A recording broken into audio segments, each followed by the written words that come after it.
Bonjour à tous, ici Pauline Roche. Bienvenue sur ma chaîne dédiée à la santé et aux avancées fascinantes en biotechnologie.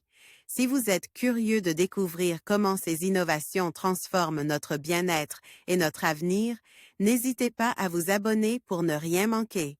Prêt à en savoir plus? Bonjour Allons-y! à tous. Aujourd'hui, je vous invite à plonger avec moi dans le fascinant monde de la science décalée. Nous allons explorer une question qui nous touche tous. Pouvons-nous vraiment avoir confiance en ce que nous voyons? À travers des expériences surprenantes et des découvertes étonnantes, nous allons examiner comment notre perception peut parfois nous jouer des tours. Préparez-vous à remettre en question vos certitudes et à découvrir les mystères de notre cerveau. Alors, restez avec moi et ouvrons ensemble la porte à cette réflexion captivante. Êtes-vous de ces incrédules qui ne croient que ce qu'ils voient? Alors, peut-être allez-vous devoir justement revoir votre position. Car des chercheurs l'affirment, ce que nous ne voyons pas existe parfois. Pis encore, ce que nous voyons n'existe pas toujours. Ce n'est pas une mauvaise chose que de vouloir remettre un peu en question la réalité telle que nous la percevons, assure Susanna Martinez-Conde, professeure à l'Université d'État de New York. Ce que nous voyons pourrait bien, en effet, ne pas être le reflet direct du monde qui nous entoure.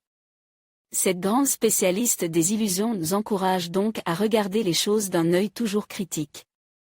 Ainsi la photo ci-dessous nous apprend elle qu'il ne faut pas toujours croire que ce que nous ne voyons pas n'existe pas. Pour en faire l'expérience, fixez donc cette image pendant quelques secondes. Évitez de détourner votre regard. Et même de cligner des yeux. Petit à petit, vous verrez cette image disparaître de votre écran. Remettre en cause la réalité telle que nous la percevons, un tour de passe-passe informatique? Non. Une simple illusion d'optique connue sous le nom des effets Troxley, en hommage au physicien suisse Ignaz Paul Vital Troxley, qui l'a découverte en 1804. Si cette photo a tendance à disparaître ainsi, c'est qu'au bout de quelques secondes, notre cerveau cesse d'y prêter attention. Il ne la voit tout simplement plus. Dans la vie de tous les jours, cela n'arrive heureusement pas, sauf peut-être dans certains couples. Car nous ne sommes pas entourés d'images fixes, floues et aux couleurs insipides. Dans la vie de tous les jours, nous échappons à cette adaptation neurale, car notre environnement et nos yeux sont en perpétuel mouvement.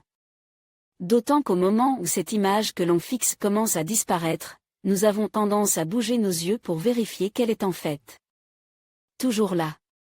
Testez l'effet Troxley avec cette incroyable image. Nightbreeze 13, Reddit voir ce que nous ressentons. Les illusions d'optique, ce n'est pas nouveau, me renverront peut-être certains. C'est vrai.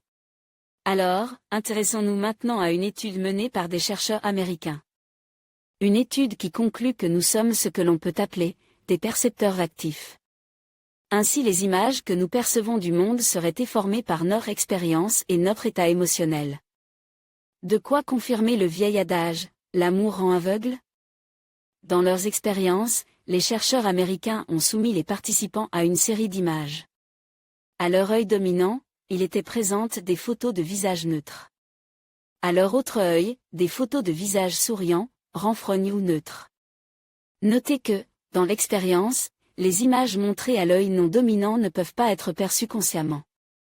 Résultat, les participants qui avaient été soumis de manière inconsciente à des images de visages heureux ont eu tendance à voir des sourires, qui n'existaient pas, sur les visages neutres qu'ils avaient vus, de manière bien consciente cette fois. Une confirmation intéressante du fait qu'un stimulus positif peut avoir une influence sur notre perception de la réalité. Les applications de cette découverte pourraient être nombreuses et certaines font froid dans le dodo. Ainsi que penser de l'objectivité d'un jury qui doit évaluer la sincérité d'un accuse si quelques images inconscientes peuvent influer sur la décision? En conclusion, la science décalée nous rappelle que notre perception du monde peut être trompeuse. Les illusions d'optique, les biais cognitifs et les manipulations médiatiques nous montrent que ce que nous voyons n'est pas toujours la réalité. Il est essentiel de cultiver un esprit critique et de questionner nos perceptions. En fin de compte, la confiance que nous plaçons dans nos yeux doit être accompagnée d'une dose de scepticisme et d'une volonté d'explorer au-delà des apparences. Restez curieux et continuez à remettre en question ce que vous voyez.